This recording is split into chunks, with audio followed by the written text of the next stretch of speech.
What if I told you that the most powerful weapon in history isn't a gun, a missile, or even an army? Answer is, it's information. It's the ideas that shape what we believe, the narratives that drive nations to war, and the stories that divide or unite societies.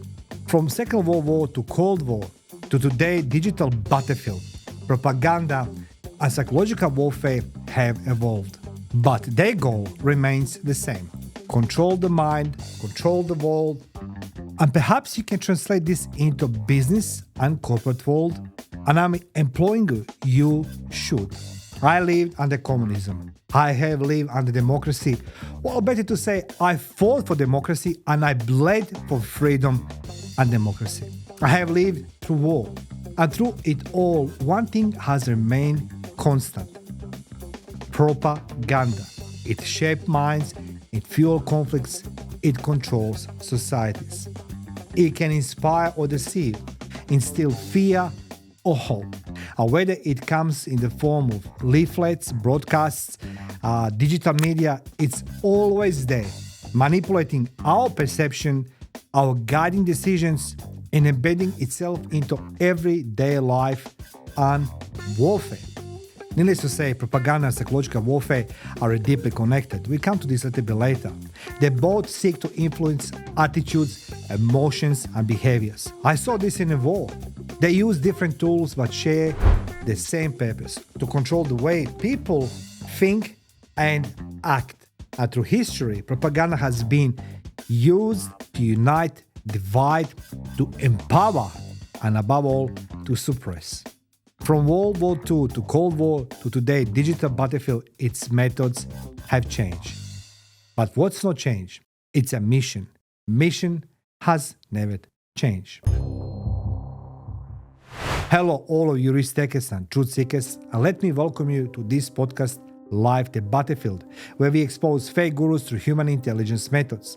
For those who don't know me, my name is Bekes, and I hold a Guinness World Record for the longest live audio broadcast. As well, I spent 1,800 consecutive combat days in war. As well, my professional career includes working in the military and diplomatic intelligence security services. As well, I'm the best-selling author and have passion for podcasting. In this episode of Live the Battlefield, we are diving deep into how propaganda has shaped wars, toppled governments, and manipulated entire populations. We will explore how it was used in Second World War, how it fueled the Cold War, and how today, in the age of AI and social media, it's more dangerous than ever. So stay with me, because once you understand the power of propaganda, you will never look at the world at the same way again. I'm promising you that. So guys, let's go discuss the power, the true power of information. It's very important to you understand the power of information. The first thing I learned at the academy was that information is a weapon. The one who controls the information controls the battlefield. And today, that battlefield is not just war zones. It's everywhere. You'll agree with me, the battle zones, battlefields are everywhere. Propaganda shapes public opinion. It wins wars before a single bullet is fired. Most importantly, it influences elections. That's correct, information. It topples governments. And in modern world, where data flows faster than ever, information has the ultimate strategic advantage. It's on our fingerprints. We learn through propaganda that facts are applicable. The truth can be reshaped, and that what we believe is not always what is real. That is why media literacy and critical thinking are not just important. They are essential. For what? For our survival. And you'll agree on that. Now, let's go move from power of information to mechanics of propaganda. Propaganda is more than just persuasion. It's control. It is control. It manipulates emotions, stoke fears, and reinforce beliefs. It distorts reality, exaggerates narratives, and presents biased version of the truth. And while it often carries some element of fact, it's rarely the full story. You can open internet anytime and you can Google any type of information and you're going to see it, that there's some version of the truth, but mostly it's distorted to fit the narrative of the person or so-called journalist or so-called media translator to fit their narrative, to know what you're gonna think and how you're gonna react. Governments, corporations, social movements, everyone use it to the maximum. And when it's paired with the psychological warfare, we're going to talk about this a little later, psychological warfare, it becomes one of the most powerful tools ever devised. Propaganda and psychological warfare. As I say, let's go talk about psychological warfare. It's about breaking the enemy's will. Psychological warfare is the art of breaking an enemy spirit before breaking their body. It's about disinformation, intimidation, and most importantly, emotional manipulation. It's about spreading the fear, confusion, and doubt. It's about targeting vulnerabilities, exploiting anxieties, insecurities, and desires to make an enemy crumble from within. Now, when you think about psychological warfare, it's nothing new. I'm going to make a special episode about that one, what psychological warfare is. But what you don't paying attention, it's how it's applied. It's applied because the data available to the enemy. You know how that data is applied? Enemy uses data, how much we spend, what we use, what time we spend on the internet, what time we buying online, what time we go to sleep, what we are feeling from our government. Those elements which any enemy can read on open sources of intelligence like the internet, they're using that data to apply psychological warfare. And of course, that's how they're exploiting our vulnerabilities, anxieties, insecurities, and desires. They are direct and indirect ways to wage psychological warfare. Some are overt, like propaganda campaigns.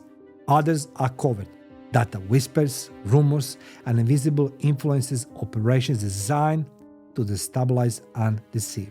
That is not misinformation. Misinformation is a one part, but disinformation, it's invisible battle, but its effects are very, very real.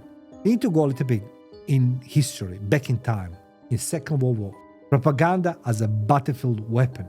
You know, during World War II, propaganda became a weapon as powerful as any gun. Both the Axis and Allies use it to shape perception, boost morale, and weaken the enemy resolve. Just to step back, I was recently visiting London, and I went in London Imperial War Museum. And there's an entire section being dedicated for the propaganda during the First World War and Second World War. Either side didn't stop to ridicule each other. They didn't stop to make each other afraid from their weapons, from their looks, how they smell. You can, there's some cartoons, but mostly it was like, let's go kick the enemy in the butt, and we can do it because they are inferior to us. Americans and English to Germans, Germans to the French and English. It goes both ways. They didn't save each other on those things. So if you go in the museums, you can see some exhibitions that talk about how they shape perception and boost morale and weaken enemy resolve. But one thing, how this happened was that government was spying on own citizens. One of the most known cases was Mr. Goebbels. Those who don't know, Goebbels was a minister of propaganda and information in Third Reich. And he was somebody who succeeded Hitler after his death. The bottom line is he was sending the spies in cinema, before even TV existed. People go in cinema during Second World War to watch some type of the newsreels. And their spies, government spies, will listen and observe the people in cinema, how they react on some type news from the front or from the within city, and they will send back those informations and that data collected back to the Goebbels, and Goebbels will then make a spin around next newsreel how to boost morale. So he was somebody who was very well known, Mr. Goebbels, yes. He was a minister of propaganda. So he shaped the reality based on perception of the people, how they reacted when they saw the news in cinemas. And as I say, both the Axis and Allies use it to shape perception. Now, governments deploy posters, radios, broadcasts, films, and even artwork to mold public opinion. That was all been starting in Second World War. The United States and Britain portrayed their soldiers as heroes defending what? Democracy. However, as I say, Nazi Germany used the propaganda to justify war and racial superiority. However, Japan, on the other hand, framed its military aggression as a liberation. And then there was a psychological warfare. Allied forces rained down leaflets over Germany, urging surrender with promises of a better future. The Germans used false broadcasts to plant in misinformation and disrupt Allied forces. The battle was waged for the hearts and minds, and that was just as important as the battle for territory. Of course, Second World War shaped the minds of many people in government. Then comes the Cold War, where the war of ideologies started, when the world split into two ideologies, capitalism versus communism. I lived in communism. I was born in communism, and I fought communism for democracy, 1991. And I spent 5 years fighting for freedom. So I know what I'm talking about. I grew up in a society where the ideology was more important than religion, than anything else. That government knows what it's doing for our own benefit. That was the problem, you must agree, for us who lived in communism, because we didn't know nothing better. But we understood if this is our reality, what's happening then in USA, the Britain, the Western Europe, and information was slowly reaching us out, contradicting everything what we knew it and believe it. And that is that freedom has a different shape and size. During the Cold War, the United States promoted freedom, democracy, and prosperity. And as I say, my father used to be listening Voice of America 4:30 in the morning every single day. Voice of America. Now, on the other hand, Soviet Union painted the West as an imperialist, oppressive, and corrupt. Propaganda wasn't just in posters and speeches anymore. It was in films, music, books, and cultural exchange. And it was carefully orchestrated. Radio programs like Voice of America reaching behind the Iron Curtain with message of hope. And my father was that one. My father would wake up 4 o'clock in the morning just to listen to that radio. It was in Soviet broadcasts that painted America's life as hollow, materialistic, and selfish. And if you didn't live in those times, you can't understand. However, behind it all, intelligence agencies wage psychological battles. Covert campaigns, misinformation, and subversive efforts to weaken the enemy influence. And I remember I was a teenager when the Reagan comes on TV and he said that America is going to start a program called Star Wars. We were like, oh my God, is this a Jedi's? Do we really have the spaceships? Everybody was afraid. But simultaneously, we all wanted to be in USA because they have spaceships. Well, communism sucked. That's what made the economy weaken to the point of breaking Eastern Bloc. The Cold War wasn't just fought with nuclear weapons. It was fought with narratives, and that's what the people don't understand. Which leads us to new age, digital age, the new front line of psychological warfare. Propaganda has never been more powerful than it's today. Started Second World War, we have a Cold War, and now we have a digital age. Internet, social media, artificial intelligence. These tools have transformed how information spreads. And they have made psychological warfare more personal, more targeted, and more immediate than ever before.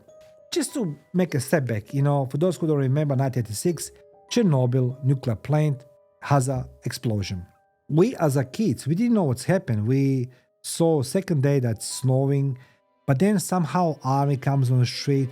But newspapers didn't say nothing what's happening then USSR, today Ukraine. We find out months after there was some explosion in a nuclear plant in USSR, and that everything has been, taken care of. Well, what do you think if then people knew it in Eastern Bloc that that's happened in a glorious communist countries, that nuclear reactor exploded, which poisons thousands of people because the radiation cloud was traveling around. It will collapse earlier. But it didn't. They manipulated information. Now, in digital age, governments manipulate digital media to influence election and public perception on personal level.